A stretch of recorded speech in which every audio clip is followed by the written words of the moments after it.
प्रातःकाल का समय, निरामय वातावरण, चारों तरफ शांति का वातावरण, अध्यात्म के क्षेत्र में उतरने का सुंदरतम अवसर।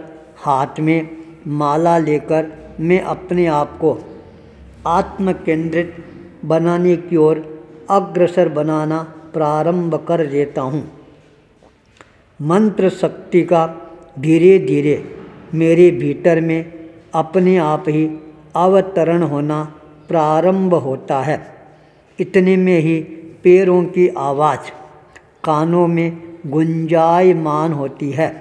सभा के अध्यक्ष सजे हुए कदमों के साथ मेरे निकट पहुँचते हैं। उनके हाथ में मोबाइल की घंटी बजनी प्रारंभ हो जाती है।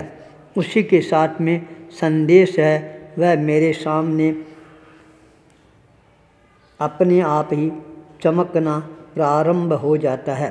घड़ी अपने मधुर स्वरों के साथ समय बताना प्रारंभ कर देती है। वह समय मेरे भीतर एक नई टंकार और झंकार पैदा करने वाली बन जाती है। नई हलचल मचनी प्रारंभ हो जाती है। अब मेरे को क्या करना चाहिए? बंधनों में बंद कर रहना चाहिए या मुक्त होकर अपने आप को अध्यात्म के गगन में विचरण करने के लिए तैयार करना प्रारंभ कर देना चाहिए? भीतर से गूंज है, वह गुंजायमान होनी प्रारंभ हो जाती है।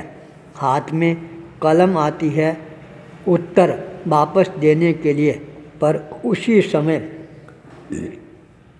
सूर्य है, वह मेरे को आकाश में चमकता हुआ नज़र आना प्रारंभ हो जाता है। मेरी नज़र सूर्य के किरणों पर स्थिर होनी प्रारंभ हो जाती है।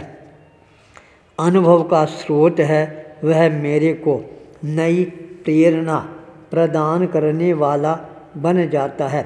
वह कह रहा था, अब तेरा समय बंधनों में बंद कर अंधकार में बने रहने का समय नहीं है।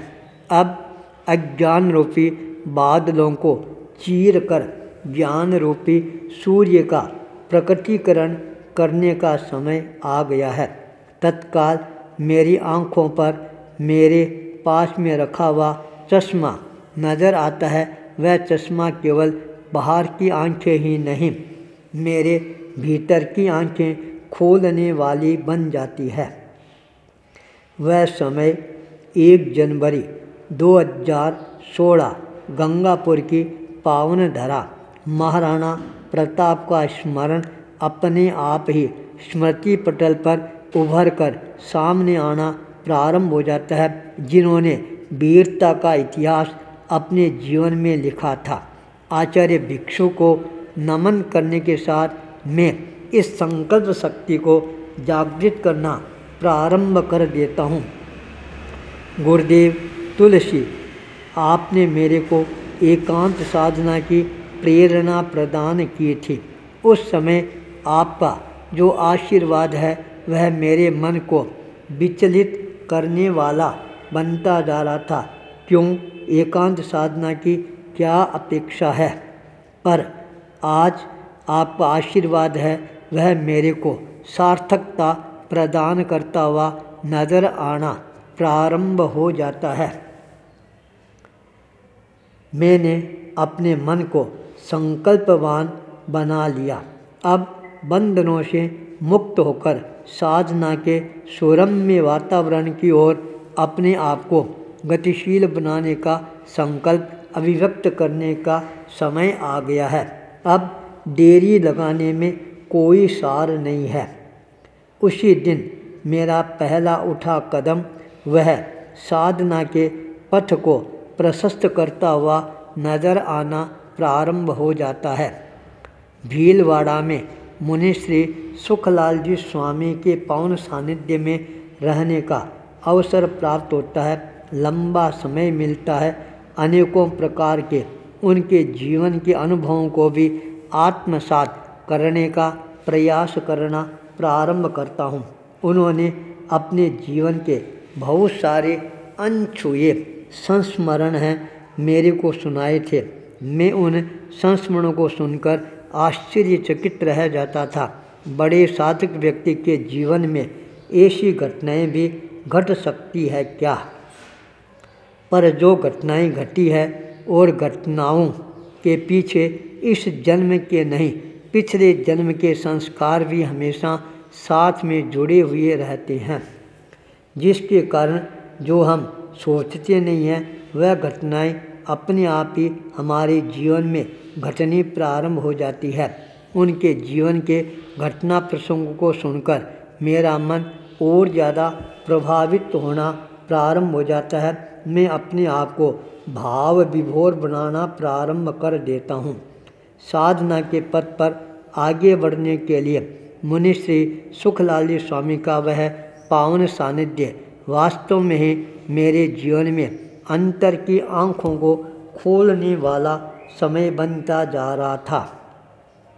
मैंने देखा उनका मन है वह भीतर से कितना छटपटाहट पैदा कर रहा था और यूँ लग रहा था उन्होंने अपना पूरा जीवन है वह व्यर्थ ही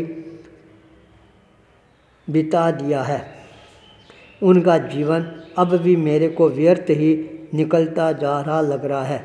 मैंने देखा उनका मन है वह भीतर से इस तरह से छटपटा रहा था।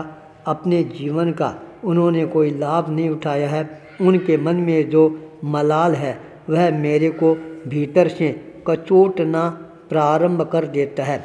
मैंने संकल्प कर लिया अब मैं मन मार कर किसी भी हालत में अपने आप को नहीं रखूँगा। मन को अपने अनुकूल बनाकर अपने आप को आज़ादी के साथ साधना के पथ को प्रशस्त कराने वाला एक साधक के रूप में अपने आप को प्रतिष्ठित करके ही रहूँगा। वह संकल्प शक्ति धीरे धीरे मेरे मनोबल को और ज़्यादा मजबूती प्रदान करने वाली बनती चली जाती है। परिणाम यह सामने आता है अपने जीवन का अंतिम चातुर्मास 2021 पंजाब के लुधियाना शहर आचार्य तुलसी कल्याण केंद्र के प्रांगण में संपन्न होता है। 21 अक्टूबर के दिन जो मैंने साधना का बीज गंगापुर भीलवाड़ा के अंदर बपन किया था वह बीज अंकुरित होकर बाहर आना प्रारंभ हो जाता है। परिणाम ये आता है मैंने साधना का रोड मैप जारी करके एक तरह से दिशा सूचक यंत्र का काम करने वाला अपना कार्य प्रारंभ कर दिया। दिशा सूचक यंत्र मेरे को आगे से आगे पथ नया प्रशस्त करता हुआ नज़र आना प्रारंभ हो जाता है।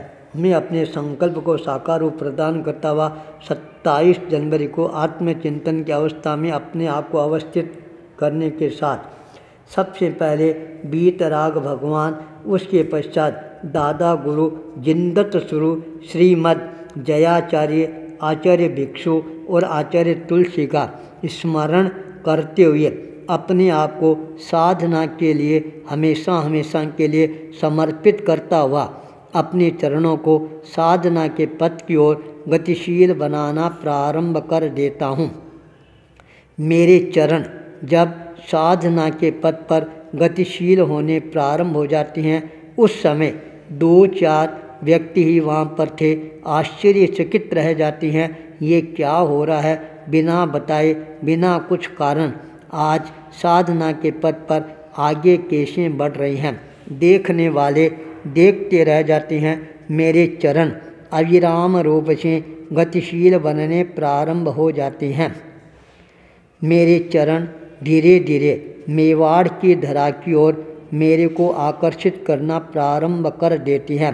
मेवाड़ एक तरह से मेरे पूर्वज, मेरे कुल के प्रणेता पूर्णरासर बालाजी की जन्मभूमि थी, इसलिए मैं भी अपने मेवाड़ को जन्मभूमि मानना प्रारंभ कर देता हूँ।